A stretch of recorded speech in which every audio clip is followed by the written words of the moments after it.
नमस्कार, खबरें खेती में आपका स्वागत है। मैं हूं रूपम। आइए एक नजर डालते हैं आज के खास कृषि समाचार में। प्रदेश में आर्द्र भूमि क्षेत्र का होगा विकास, मत्स्य उत्पादन को मिलेगा बढ़ावा। समेकित कृषि प्रणाली टिकाऊ खेती का महत्वपूर्ण जरिया। HKI 193 और 163 मक्का के हैं उन्नत प्रभेद।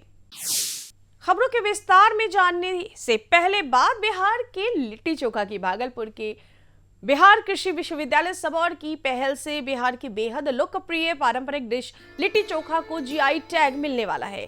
इसके लिए तैयारियां पूरी हो चुकी है। लिट्टी चोखा को GI टैग मिलते ही लिट्टी चोखा संस्थागत तौर पर बिहार की पहचान बन जाएगी, जो बिहार के लिए गौरव की बात है। प्रदेश में 7/2 के तहत आर्द्र भूमि क्षेत्र को विकसित करते हुए उसमें मत्स्य पालन को बढ़ावा देने के उद्देश्य से मुख्यमंत्री समेकित चौर विकास योजना लाई गई। प्रदेश में कुल 9,41,000 हेक्टेयर चौर क्षेत्र है, जहां जल जमाव के कारण कृषि या संबद्ध इकाइयों में किसान सुचारू रूप से अपना कार्य नहीं कर पाते हैं। इन अविकसित क्षेत्रों में से कुछ क्षेत्रों को मुख्यमंत्री समेकित चौर विकास योजना के तहत मत्स्य पालन के लिए तालाबों में तब्दील किया जा रहा है। इस योजना में मत्स्य पालन के लिए तालाब का विकास, निकाली गई मिट्टी से बांध का निर्माण और बांध पर कृषि वानिकी एवं बागवानी के लिए सरकार द्वारा सहायता राशि का भी प्रावधान किया गया है। इच्छुक किसान अपने जिले के जिला मत्स्य पदाधिकारी या जिला मत्स्य कार्यालय में संपर्क कर सकते हैं। जल जीवन हरियाली अभियान के अंतर्गत मुख्यमंत्री समेकित चौर विकास की योजना राज्य में चल रही है। ये माननीय मुख्यमंत्री के 7 निश्चय द्वितीय के तहत है। इस योजना के अंतर्गत 1 हेक्टेयर में 1 तालाब, 1 हेक्टेयर में 2 तालाब और 1 हेक्टेयर में 4 तालाब की योजना चल रही है। तालाब निर्माण के साथ साथ जो बांध का एरिया है, जो बांध का क्षेत्र है, वहाँ पर मिट्टी का भराव किया जाना है, जहाँ पर कृषि वानिकी और बागवानी की जानी है। यह क्षेत्र जो अव्यवहृत था, जो अविकसित था, उन्हें विकसित बनाने का कार्य किया जा रहा है।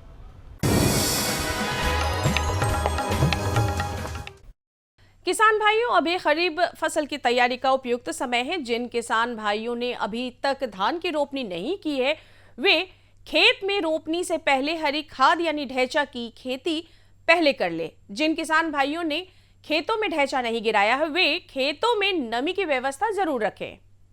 कृषि में नई तकनीकों के बीच आज भी एक पुराना तरीका खूब काम आता है। वह है ढैंचा के जरिए हरी खाद बनाने का तकनीक और तरीका।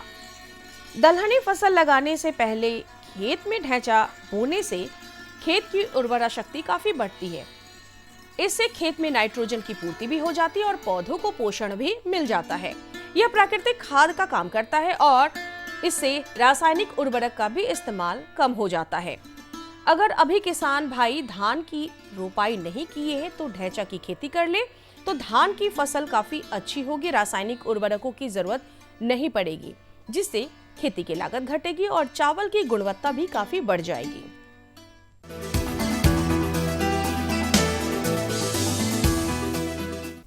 खबरें खेती में आज आपकी मुलाकात वैशाली जिले के नारायणपुर गांव के किसान राजीव कुमार से, जो हरी मिर्च की खेती कर रहे हैं। उनका कहना है कि कम लागत और कम मेहनत में हरी मिर्च की खेती में उन्हें काफी अच्छा मुनाफा मिल जाता है।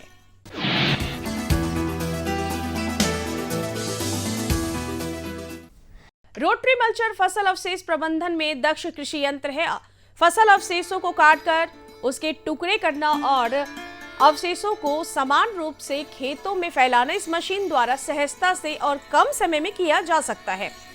इस यंत्र की मदद से किसान भाइयों को खेतों में पराली जलाने की जरूरत बिल्कुल नहीं पड़ती है और साथ ही मिट्टी में फसल अवशेषों की सतह मौजूद रहने से फसल के लिए खरपतवारों का प्रकोप भी काफी कम किया जा सकता है। इसके अलावा रोटरी मल्चर कृषि यंत्र की मदद से मिट्टी की जल धारण क्षमता व पोषक तत्वों में भी वृद्धि की जा सकती है। जलवायु परिवर्तन के साथ अनियमित और अनियंत्रित वर्षा की वजह से परंपरागत खेती प्राय चुनौतियों से भरी होती है। ऐसे में किसान अगर समेकित खेती को अपनाए तो किसान और किसानी दोनों सलामत रह जाएगी। समेकित कृषि प्रणाली खेती की आधुनिक तकनीक है। हमारे प्रधानमंत्री भी देश के किसानों को समेकित खेती को अपनाने की सलाह और सुविधाएं मुहैया करा रहे हैं। समेकित खेती में मुख्य फसल के साथ साथ मशरूम उत्पादन, गाय पालन, बकरी पालन, मुर्गी पालन, मत्स्य पालन, सब्जी फल उत्पादन में भी किया जाता है। इससे किसान की किसी एक ही फसल पर निर्भरता काफी कम हो जाती है और किसान के घाटे की संभावना भी काफी खत्म हो जाती है और धीरे धीरे घाटे की खेती मुनाफे की खेती की ओर बढ़ जाता है। समेकित खेती की दूसरी खासियत यह भी है कि इसमें खेती का एक घटक दूसरे घटक को सहयोग कर देता है। जैसे तालाब में मछली पालन और बत्तख पालन साथ साथ करने से बत्तख तालाब की गंदगी को खाकर उसकी सफाई कर देते हैं। बत्तखों के पानी में तैरने से तालाब में ऑक्सीजन की मात्रा भी काफी बढ़ती है, जो मछलियों के बढ़वार के लिए काफी बेहतर होता है।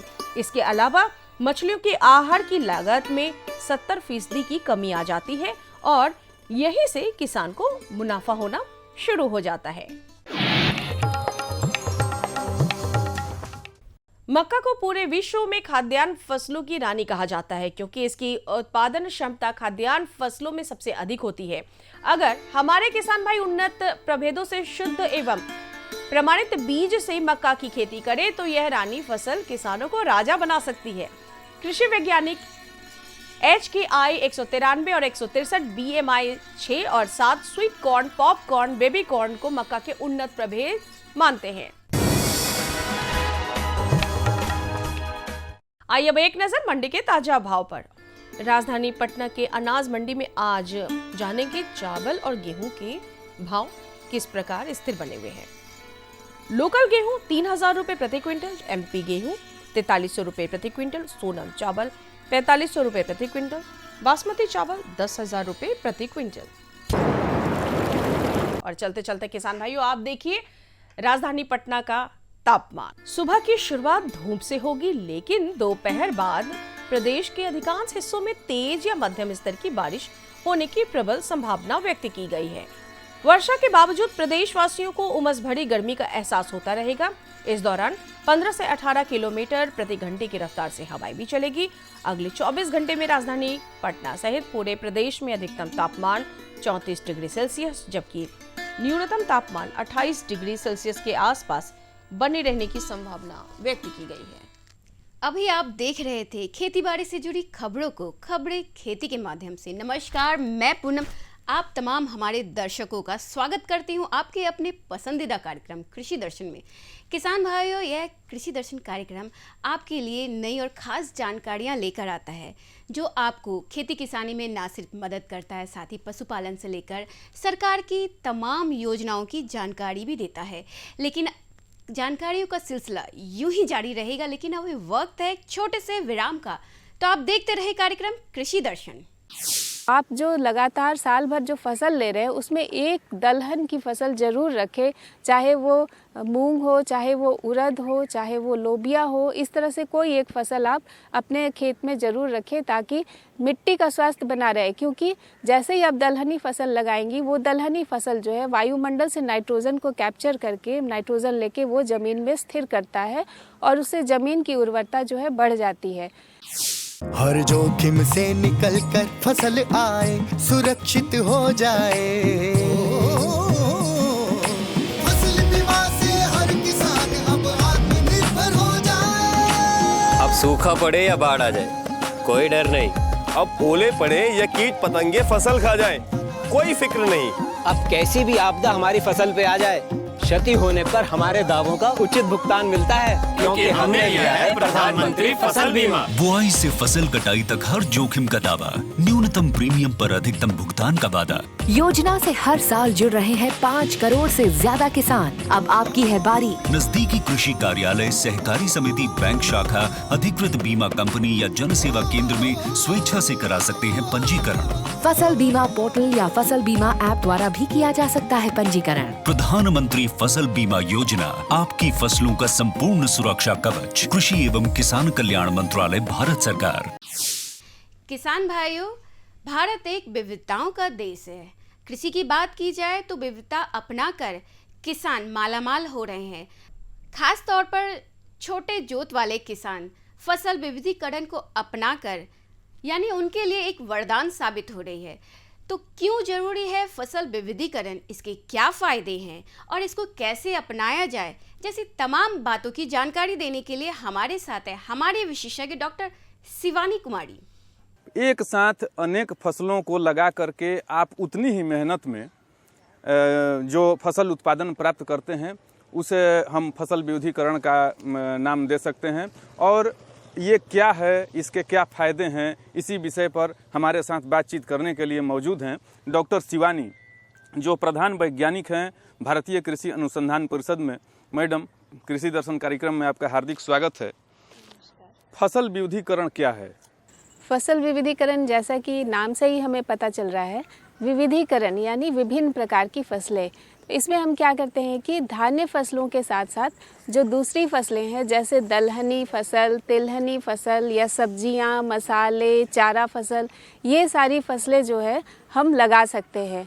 और इन फसलों के लगाने से क्या होगा कि अगर ज़्यादा पानी की आवश्यकता है और पानी आप उन फसलों को कम मिल रहा है, तो जो रिस्क होता है कि फसल हमारी मर जाएगी, वो फसल जो है मरती नहीं है बल्कि बच जाती है, दूसरी फसल आपको मिल जाती है।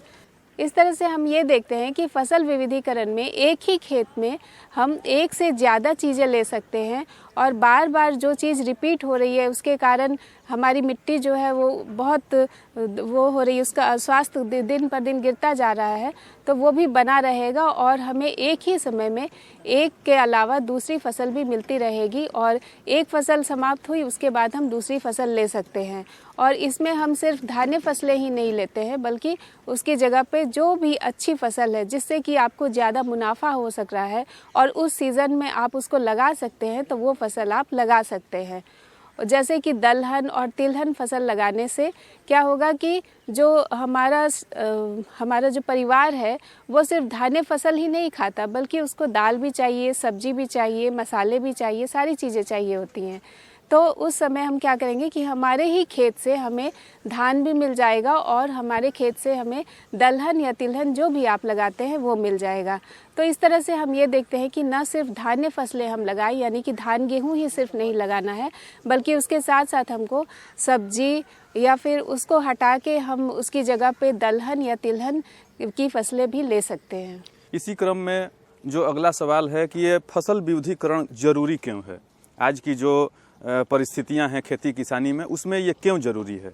देखिए, आजकल जो हमारे किसान भाई हैं वो हमेशा अपने खेत में धान गेहूं इस तरह से ले रहे हैं, धान्य फसलें ले रहे हैं। इससे क्या हो रहा है कि जो हमारी मृदा का जो स्वास्थ्य है, हमारी मिट्टी का जो हेल्थ है, जो उसका स्वास्थ्य है, वो दिन पर दिन घटता जा रहा है। उसमें नाइट्रोजन की कमी होती जा रही है, फास्फोरस की कमी होती जा रही है, जो ऑर्गेनिक मैटर है उनकी कमी होती जा रही है, जिससे हमारी मिट्टी जो है वो बीमार होती जा रही है। दूसरी बात ये है कि धान्य फसल लेने से क्या हो रहा है कि पानी का जो स्तर है, पानी के ज़मीन के नीचे जो हमारा जल स्तर है वो भी धीरे धीरे नीचे की ओर जा रहा है, जिससे कि पानी की कमी हो रही है। तीसरा, आप आजकल देख रहे हैं कि हमारे चारों ओर प्रदूषण काफ़ी बढ़ गया है और ये जो बारिश है, बारिश के मौसम में बारिश नहीं होती है, कभी बारिश होती है तो बहुत कम होती है। आप देखेंगे कि अभी यहाँ पर बारिश हुई और सामने वाली जगह पे बारिश नहीं हुई, तो इस तरह से बारिश की अनियमितता बननी जा रही है। तो ये सारी चीज़ें जो है ये हमारी जो है जलवायु प्रदूषित होने के कारण हो रहा है। अब आते हैं इसके लाभ के बारे में कि जो हमारे किसान भाई फसल विविधीकरण के अंतर्गत अपनी खेती को करना चाहते हैं, तो इसके क्या क्या लाभ हैं? जो भी लाभ हैं हम विस्तार से उनको हम अपने किसान भाइयों तक पहुंचाना चाहेंगे। कि जैसे कि हमने धान या गेहूं लगाया, तो धान या गेहूं जब आप बार बार लगाते हैं तो उस खेत में देखिएगा कि एक ही तरह के कीट और एक ही तरह के खरपतवार बार बार उसमें होते हैं, और उनमें यदि हम कीटनाशक या खरपतवार नाशी भी डालते हैं तो वो रेजिस्टेंट हो जाते हैं, वो मरते नहीं हैं, कम नहीं होते हैं। ये बहुत बड़ी समस्या हो जाती है और इसके कारण हमारा उत्पादन कम हो जाता है। तो यदि हम धान गेहूं की जगह पे कोई दूसरी फसल ले लेते हैं, जैसे कि ये माना गया है कि और शोध भी हुए हैं कि यदि धान गेहूं आप लगातार 3 साल ले रहे हैं, उसके बाद 1 साल आप धान और गेहूं की जगह पे लोबिया और बरसीम ले लेते हैं, तो जो गेहूं में एक बहुत खरपतवार होता है, गुल्ली डंडा जिसको बोलते हैं कि गेहूं का मामा भी बोलते हैं, तो उसमें काफ़ी कमी हो जाती है। और बहुत सारे ऐसे कीट जो कि प्रतिरोधी हो जाते हैं किसी दवा के प्रति, वो भी फिर उसमें कमी आ जाती है और हमारी मिट्टी का स्वास्थ्य भी बन जाता है। दूसरी बात ये है कि यदि हम धान और गेहूं ले ही रहे हैं तो हमारा प्रयास ये होना चाहिए कि हम एक तीसरी फसल लें जो कि दलहनी फसल हो, यानी कि धान गेहूं के बाद हम मूंग ले लें। और यदि आप गर्मी में कोई फसल नहीं ले रहे हैं तो आप जो लगातार साल भर जो फसल ले रहे हैं उसमें एक दलहन की फसल ज़रूर रखें, चाहे वो मूंग हो, चाहे वो उड़द हो, चाहे वो लोबिया हो। इस तरह से कोई एक फसल आप अपने खेत में ज़रूर रखें ताकि मिट्टी का स्वास्थ्य बना रहे, क्योंकि जैसे ही आप दलहनी फसल लगाएंगी वो दलहनी फसल जो है वायुमंडल से नाइट्रोजन को कैप्चर करके नाइट्रोजन लेके वो ज़मीन में स्थिर करता है और उससे ज़मीन की उर्वरता जो है बढ़ जाती है। तीसरी बात ये है कि यदि आप गेहूं या धान जब लगाते, धान तो हमारी मुख्य फसल है, धान के अलावा यदि आपके पास उतना पानी नहीं है तो आप धान की जगह पे ज्वार लगा सकते हैं, बाजरा लगा सकते हैं, रागी लगा सकते हैं। ये जो है पोषक तत्व है, पोषक अनाज है और इनको उतनी मात्रा में पानी नहीं चाहिए और उतनी मात्रा में इनको फर्टिलाइज़र या खाद भी नहीं चाहिए। बिल्कुल धान का जितना खाद लगता है उसकी आधी मात्रा में भी यदि आप खाद देंगे तो ये पोषक अनाज जो है उनकी आप खेती कर सकते हैं। और ये पोषक अनाज हमारे स्वास्थ्य के लिए भी काफ़ी अच्छे हैं क्योंकि उससे प्रोटीन भी मिलता है, विटामिन भी मिलता है, कैल्शियम भी मिलता है। मैडम, अभी के समय में जिस तरह से अंधाधुंध उर्वरकों के छिड़काव से मिट्टी की जो उर्वरा शक्ति है उसका क्षरण हो रहा है, तो ऐसे में जो फसल का विविधीकरण है तो ये उस क्षेत्र में कितना कारगर है? आपने बहुत ही सटीक प्रश्न पूछा है, क्योंकि अभी जैसे जलवायु प्रदूषण तो हो ही रहा है, साथ ही साथ हमारी मृदा का भी प्रदूषण हो रहा है, मृदा का स्वास्थ्य घट रहा है। तो यदि हम उसमें दलहनी या तिलहनी फसलें लेते हैं अपने फसल विविधीकरण के अंतर्गत, तो क्या होता है कि जो दलहनी फसलें हैं उसमें नाइट्रोजन की मात्रा हमें बहुत कम चाहिए, बहुत कम मात्रा में। यूरिया जैसे यदि आप 20 kg प्रति हेक्टेयर देते हैं, जो कि शुरू के समय ही उसको दिया जाता है, तो उतने से ही फसल आपको बहुत अच्छी फसल मिलेगी, लहलहाती फसल मिलेगी। और वो जो फसल है वो वायुमंडल से नाइट्रोजन लेके अपनी कमी को, अपनी जो उसको चाहिए ज़रूरत, उसको वो पूरा कर लेती है। इसके बाद क्या होता है कि जब आप मूंग तोड़ लेते हैं तो तोड़ने के बाद उस मूंग को आप उखाड़िए नहीं, बल्कि उस मूंग को आप अपने प्लॉट में, अपने खेत में ही रहने दीजिए, खड़ा रहने दीजिए, उसी पे आप पानी लगा दीजिए और पानी लगाने के बाद उस पर हल चला दीजिए, यानी कि उस मूंग को आप मिट्टी में मिला दीजिए, इनकॉर्पोरेट कर दीजिए। और धीरे धीरे धीरे वो मूंग जो है वो डिकम्पोज हो जाएगी और डिकम्पोज होने के बाद हमारी मिट्टी की जो जल ग्रहण क्षमता जो है वो भी काफ़ी बढ़ जाएगी और साथ ही साथ उसमें ऑर्गेनिक मैटर हो जाएगा, उसमें उसके जो नाइट्रोजन निकलेगा वो बढ़ जाएगा और हमारी मिट्टी की जो मृदा का जो स्वास्थ्य है वो भी काफ़ी अच्छा हो जाएगा। इस तरह से हम अपने मिट्टी को स्वस्थ रख सकते हैं यदि हम दलहनी फसलें लगाते हैं तो देखा किसान भाइयों, जैसा कि अभी हमारे विशेषज्ञ ने बतलाया कि फसल विविधीकरण के अनेक फ़ायदे हैं और सबसे पहले इतनी अच्छी जानकारी देने के लिए हम मैडम का हार्दिक आभार प्रकट करते हैं। मैडम, कृषि दर्शन कार्यक्रम में आने के लिए आपका बहुत बहुत धन्यवाद। मक्का हमारा ऐसा फसल है कि थोड़ा सा भी जल जमाव बर्दाश्त नहीं करता है। ज़रा सा भी मक्के के खेत में जल जमाव हो गया 2-4 घंटे के लिए तो मक्का तुरंत सूखना शुरू हो जाता है। इसीलिए थोड़ा खरीफ मक्के में जल प्रबंधन पे बहुत मायने रखना है। इसमें सिंचाई प्रबंधन की ज़रूरत नहीं है, इसमें जो है ड्रेनेज प्रबंधन की ज़रूरत है। प्रधानमंत्री किसान सम्मान निधि, उसका लाभ उन किसानों को मिलेगा जिनके पास 5 एकड़ से कम भूमि है। आजादी के बाद देश के इतिहास में किसानों के लिए बनी ये सबसे बड़ी योजना है। प्रधानमंत्री किसान सम्मान निधि। इस योजना के तहत 2 हेक्टेयर तक की जोत वाले किसान परिवार को 6,000 रुपए का सालाना भुगतान होगा, जो पात्र किसानों को 2-2 हजार की 3 किश्तों में सीधा उनके खातों में जमा होगा। इन पात्र परिवारों का चयन राज्य सरकार कर रही है। इस योजना का पूरा खर्च भारत सरकार वहन कर रही है। सम्मान, जिस पर हमेशा अन्नदाता का हक था, उसे अब वो सीने पर लगाकर घूम भी सकेगा। प्रधानमंत्री किसान सम्मान निधि, किसान की किसानी का नया अभिमान। फसल विविधीकरण के फायदे जानकर आप भी इसे अपनाना चाहेंगे। अब बढ़ते हैं अगले सेगमेंट की ओर। अब हम आपको बताएंगे कि खरीफ मक्का फसल की सामयिक प्रबंधन कैसे की जाए और क्यों जरूरी है, उसके क्या फायदे हैं, जानेंगे हमारे विशेषज्ञ डॉक्टर शिव प्रसाद सिन्हा जी से। किसान भाइयों नमस्कार, आप देख रहे हैं कृषि दर्शन और मैं हूं शांति भूषण। किसान भाइयों, जब हम खेती की बात करते हैं, खास करके हम अपने कृषि दर्शन में तकनीक की बात करते हैं, अनुसंधान की बात करते हैं, कई सारे ऐसे मुद्दे हैं जो हम सिर्फ आपके उत्थान के लिए लाते हैं। किसान हमारे आज भी पारंपरिक तरीके से मक्के की खेती करते आ रहे हैं। जो उनकी पारंपरिक ट्रेडिशनल जो तरीका था, वही हम चाहते हैं कि आप उसमें कुछ गुणात्मक सुधार करें। आपका व्यवसाय, आपकी खेती एक व्यवसाय का रूप ले। इसी विषय पर आज हम बात करते हैं कि खरीफ मक्का, जिसमें कि खास करके बहुत बड़ी राहत होती है किसानों को पटवन की। पटवन कम करना पड़ता है, तो खरीफ मक्का का सामयिक प्रबंधन कैसे होना चाहिए, क्या क्या उसमें करना चाहिए, इस विषय पर बात करने के लिए हमारे साथ हैं डॉक्टर SP सिंह। सर, आपका हमारे कार्यक्रम में स्वागत है। जी धन्यवाद। सर, खरीफ मक्के की खेती का प्रबंधन का मूल मंत्र क्या है, कैसे करना चाहिए उसका? जी, ऐसा है, जो मक्का हमारा खरीफ सीज़न में होता है, इस खरीफ सीज़न में खरपतवार का प्रकोप बहुत ज़्यादा होता है, कीड़े बीमारी का भी प्रकोप बहुत ज़्यादा होता है, और सबसे बड़ी बात है कि जल प्रबंधन भी किसान भाइयों को करने पे बहुत ध्यान देने की ज़रूरत है। क्योंकि यदि खरीफ सीज़न में जो मक्का लगाते हैं, और मक्का हमारा ऐसा फसल है कि थोड़ा सा भी जल जमाव बर्दाश्त नहीं करता है। ज़रा सा भी मक्के के खेत में जल जमाव हो गया 2-4 घंटे के लिए, तो मक्का तुरंत सूखना शुरू हो जाता है। इसीलिए थोड़ा खरीफ मक्के में जल प्रबंधन पे बहुत मायने रखना है। इसमें सिंचाई प्रबंधन की ज़रूरत नहीं है, इसमें जो है ड्रेनेज प्रबंधन की ज़रूरत है। यानी पानी जो खेत में पड़ता है बरसात में, वो निकाल देना, जितना जल्दी निकल जाए।